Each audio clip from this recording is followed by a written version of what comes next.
Online class में स्वागत है बच्चों। आज हम लोग जामुन के पेड़ नामक पाठ का पाठ्य पुस्तक के प्रश्नोत्तर देखेंगे। सबसे पहला क्वेश्चन है, बेचारा जामुन का पेड़ कितना फलदार था और उसकी जामुनें कितनी रसीली होती थी। अब इस पर का क्वेश्चन है कि ये संवाद कहानी के किस प्रसंग में आए हैं।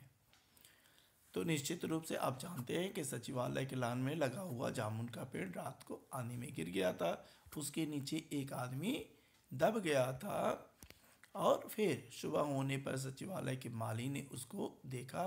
उसने क्लर्कों को सूचना दी। वहाँ पर बहुत भारी भीड़ इकट्ठी हो जाती है। वे जामुन का गिरा हुआ पेड़ क्या करने लगे, देख करके उपर्युक्त बातें करने लगे। इससे लोगों की कैसी मानसिकता का पता चलता है। दूसरा प्रश्न, आपका प्रश्न है कि इससे लोगों की किस मानसिकता का पता चलता है। तो इससे पता चलता है कि लोग कितने संवेदन शून्य हो चुके हैं। उन्हें मरता हुआ आदमी भी द्रवित नहीं करता है। इतने स्वार्थ में अंधे हो गए हैं कि मरते हुए आदमी को देख करके अनदेखा करके वे अपना हित पूरा करना चाहते हैं। उसके रसीले फल तो याद हैं, लेकिन दबा हुआ आदमी याद नहीं है। ऐसे लोग लाश पर बैठ कर के भी रोटियां क्या खा सकते हैं। ये इसका उत्तर हो जाएगा। नेक्स्ट, दबा हुआ आदमी एक कवि है, यह बात कैसे पता चली और इसकी जानकारी का फाइल की यात्रा पर क्या असर पड़ा। दबे हुए आदमी ने पेड़ की कार्रवाई पर देरी होती देखी तो उसने आ भरते हुए कालिक का जब शेर पढ़ा था तो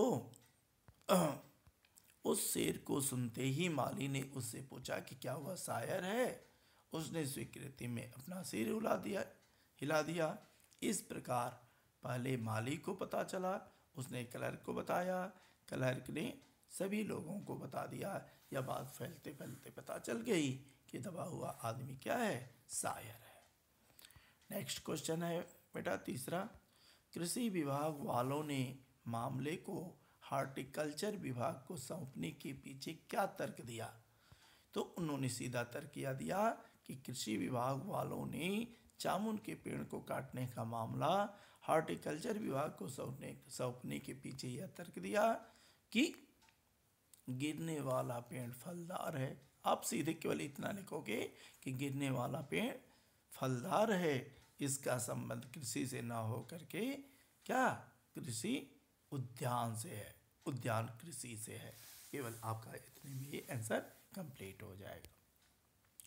नेक्स्ट क्वेश्चन है, इस पाठ में सरकार के किन किन विभागों की चर्चा की गई है और पाठ से उनके कार्य के बारे में क्या क्या अंदाजा मिलता है। तो आइए देखते हैं उनके किन किन विभागों की चर्चा हुई है। सबसे पहले आप देख रहे हैं किस विभाग की चर्चा हुई है, व्यापार विभाग। व्यापार विभाग क्या करता है, इस विभाग का काम देश में होने वाले व्यापार से संबंधित है। एग्रीकल्चर डिपार्टमेंट विभाग की बात आई है, इसे कृषि विभाग कहते हैं, इसका संबंध खेती से है। हॉर्टिकल्चर डिपार्टमेंट पढ़ाते समय मैंने बताया था, इसे उद्यान कृषि कहते हैं, इसका संबंध उद्यानों के रखरखाव से है। अगला है मेडिकल डिपार्टमेंट, इसे चिकित्सा विभाग भी कहते हैं, इसका संबंध शल्य चिकित्सा दवाई आदि से होता है। अगला कल्चरल डिपार्टमेंट, इसे सांस्कृतिक विभाग कहते हो, इसका संबंध कला और साहित्य के विकास से होता है। फॉरेस्ट डिपार्टमेंट, इसे वन विभाग कहते हो, इसका संबंध जंगल के पेड़ों के तथा वनस्पति के रखरखाव से है। और अंतिम विदेश विभाग, इसका संबंध विदेशी राज्यों और स्वदेश में आपसी संबंध जोड़ने से होता है। नेक्स्ट, तो पाठ के ये आपके इस पाठ पुस्तक से बनने वाले क्वेश्चन थे। अब पाठ के आसपास के क्वेश्चन से पूछे नहीं जाते हैं, केवल पूछे जाते हैं बस इतने से ही।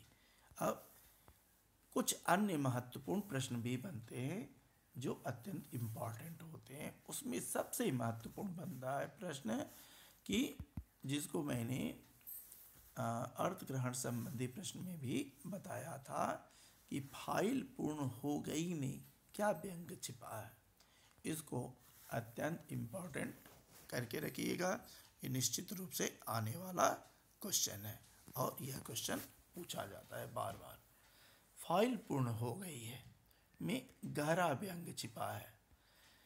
सरकारी कार्यालय हर मनुष्य को जीते जी लटकाए रहते हैं। क्या करते हैं? फाइलों में उलझते उलझते मनुष्य के प्राण सूख जाते हैं। जब कोई सरकारी फाइल पूरी होती है, कब पूरी होती है? इतने समय बाद वह सरकारी फाइल पूरी होती है, तब तक तो आदमी का जीवन भी क्या पूरा हो जाता है, अर्थात वह इस दुनिया को छोड़ करके चला जाता है। इससे सरकारी कार्रवाई के ढीलेपन और टरकाऊ प्रवृत्ति पर कटाक्ष किया गया है। किस तरीके से वे लोग हमेशा हर एक काम को क्या करते हैं? टरकारते रहते हैं। नेक्स्ट है, कल्चरल विभाग दबे हुए शायर को क्या सहायता देता है? कल्चरल विभाग भी अपने काम से काम रखता है, वह किसी भी अवसर का लाभ उठा करके उससे अपने कार्यालय की गौरव वृद्धि करने की सोचता है। साहित्य अकादमी का सचिव दबे हुए शायर को अकादमी के केंद्रीय समिति का सदस्य तो मनोनीत कर लेता है, उसका चुनाव जिता देता है, किंतु उसे पेड़ के नीचे से निकलवाता नहीं है।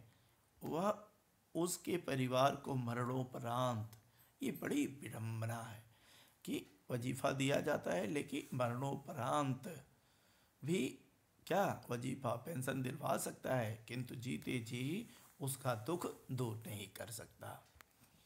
कारण यह कि वह अपने कार्यालय की सीमाओं में बंधा हुआ है, जकड़ा हुआ है, उससे बाहर सोचना उसके बस में है ही नहीं।